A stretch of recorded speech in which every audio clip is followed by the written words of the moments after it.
Krishna Shringar as poetic truth. Through Indian history runs a thread of inquiry by sage, philosopher and king.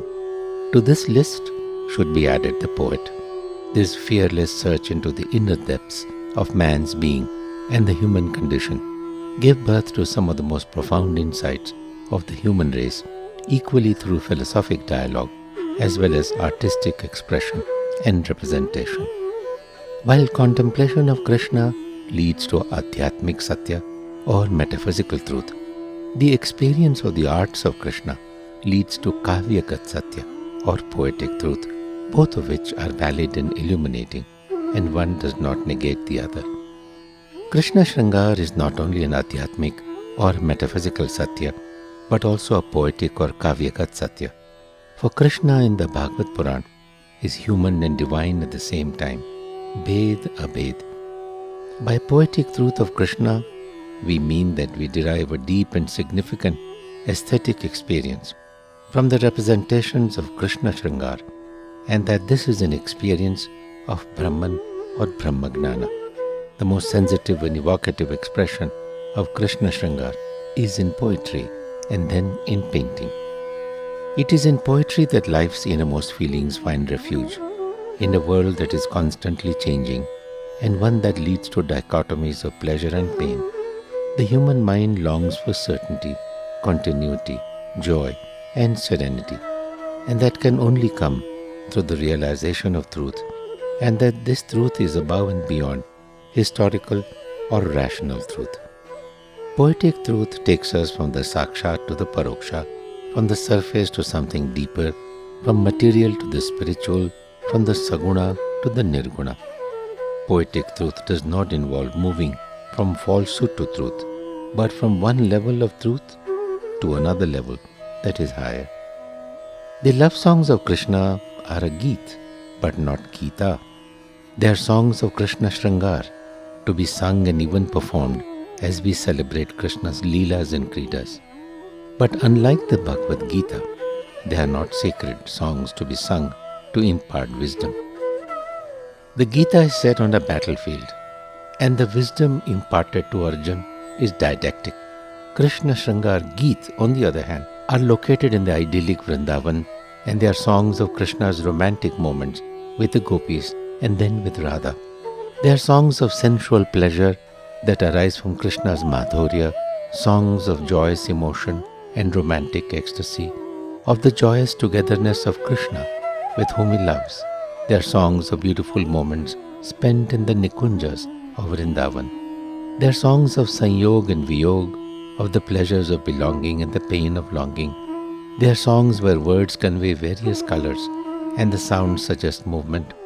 They are songs that convert a moment into infinity and the limited space to eternity. Krishna Shringar Geet imparts poetic truth.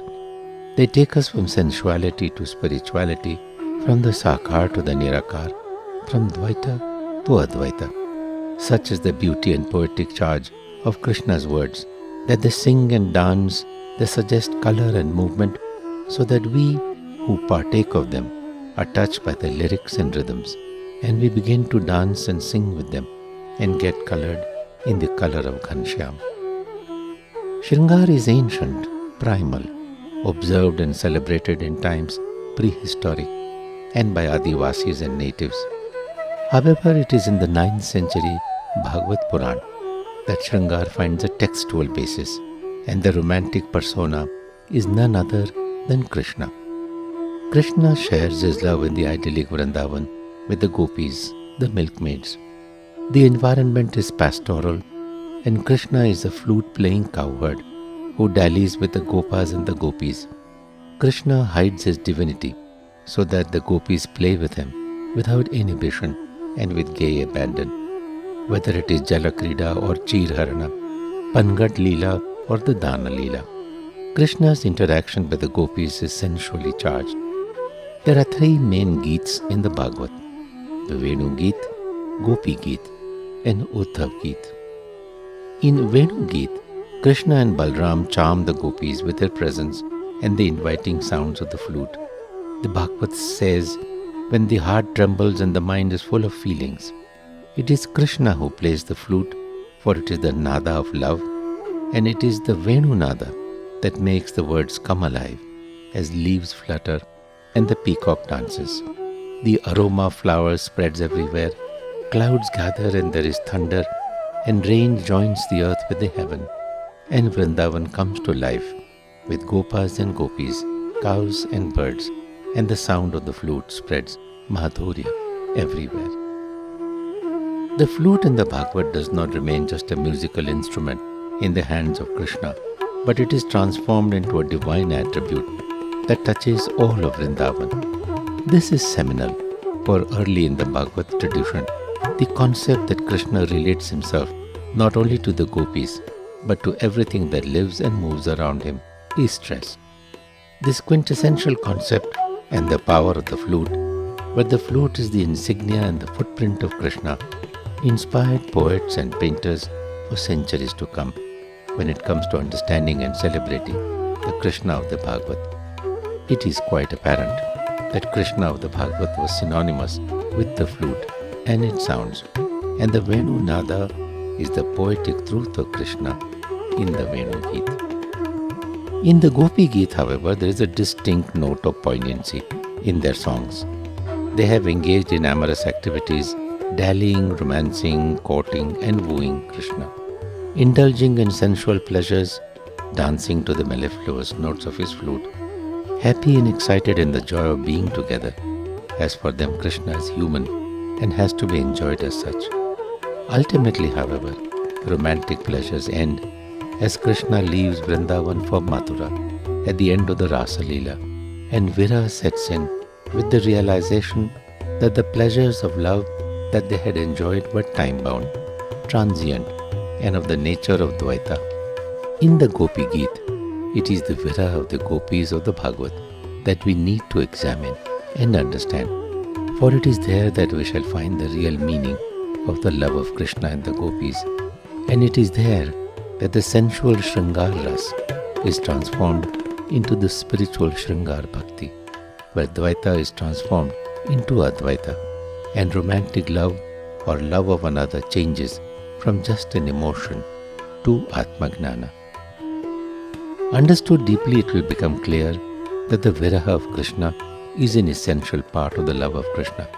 Some of the finest expressions of the Virahini Nayika are to be found in romantic poetry, and it is a prelude to the transformation of Dvaita to Advaita, which Vallabhacharya calls Shuddha Advaita.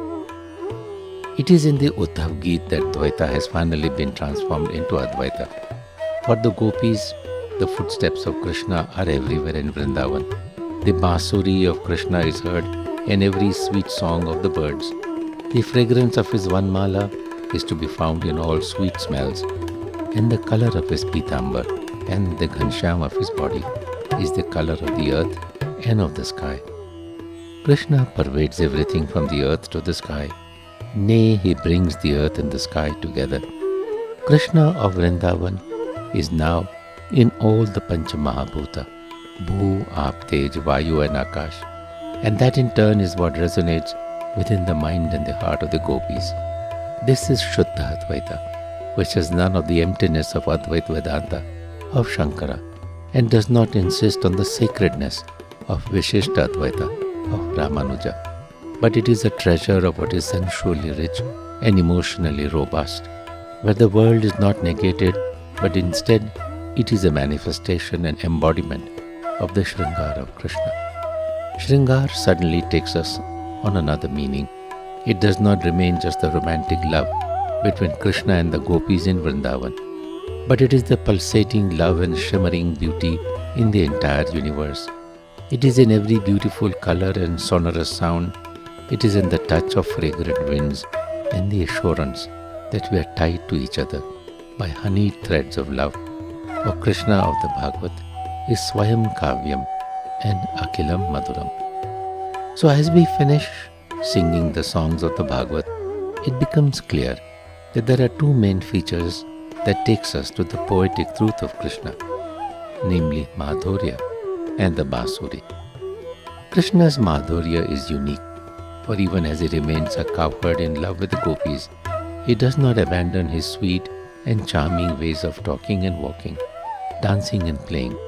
Krishna converts the word madhu from an adjective to a noun. Madhu defines his love, its expressions and his abhinay, all of which are translated in the paintings of Krishna Shringara. So finally, whether it is in the isolated images of Venugopal in temples or the much loved and decorated Venugopal in the temples of Vrindavan, it is the flute that is the signature of Krishna. No matter where he is, he always plays the flute, and ensuring that his Venunada becomes brahmanada in our mind, that even though he is richly ornamented, he is still the simple, innocent cowherd in the pastoral Vrindavan of the Bhagavad. Krishna is Akhilam Madhuram, and it is his Madhurya that thaws the frozen streams of honey, the Madhur Dhara in our innermost being. And finally, it is Krishna's ornamentation that gives visual veracity to Krishna's Satya. It draws his inspiration and visual vocabulary from a deeply effective notion of the pure and celestial Braj, a Braj of sacred ponds and rivers, verdant forests, fragrant flowers, abundant wildlife, contented cows, lovely change of seasons, and playful inhabitants, who while away they spend their time in love games. When we hear the Venunada, the dancing steps of the gopis are not far. Even when he is surrounded by devotees in a temple, we hear the whisper of the Yamuna. Amidst the chants of the priests, we hear the sweet love talk in the Nikunj. For after all, Nikunj is both in the forest and in the cave of our heart.